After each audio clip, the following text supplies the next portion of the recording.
राजा दशरथ मरुदंडों के मध्य देवराज इंद्र की भांति शोभा पा रहे थे। उन्होंने वहीं से अपने पुत्र श्री राम को अपने पास आते देखा, जो गंधर्व राज के समान तेजस्वी था। उनका पौरुष समस्त संसार में विख्यात था।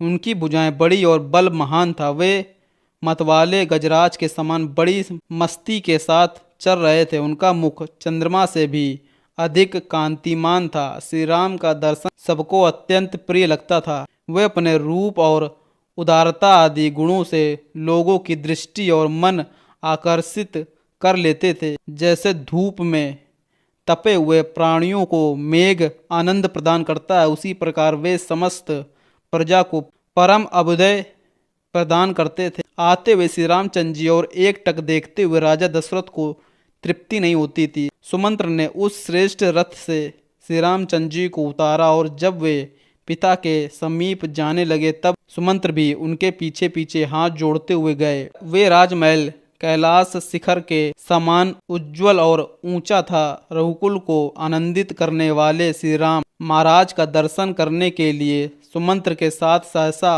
उस पर चढ़ गए। श्री राम दोनों हाथ जोड़कर विनती भाव से पिता के पास गए और अपना नाम सुनाते हुए उन्होंने उनके दोनों चरणों में प्रणाम किया। श्री राम के पास आकर हाथ जोड़ प्रणाम करते हुए राजा ने उनके दोनों हाथ पकड़ लिए और अपने प्रिय पुत्र को पास खींचकर छाती से लगा लिया। उस समय राजा ने उन श्री रामचंद्र जी को मणि जटित स्वर्ण से भूषित एक परम सुंदर सिंहासन पर बैठाने की आज्ञा दी, जो पहले से उन्हीं के लिए वहां उपस्थित किया गया था। जैसे निर्मल सूर्य उदय काल में मरु पर्वत को अपनी किरणों से उद्भासित कर देते हैं, उसी प्रकार श्री रघुनाथ जी उस श्रेष्ठ आसन को ग्रहण करके अपनी ही प्रभा से उसे आकर्षित करने लगे।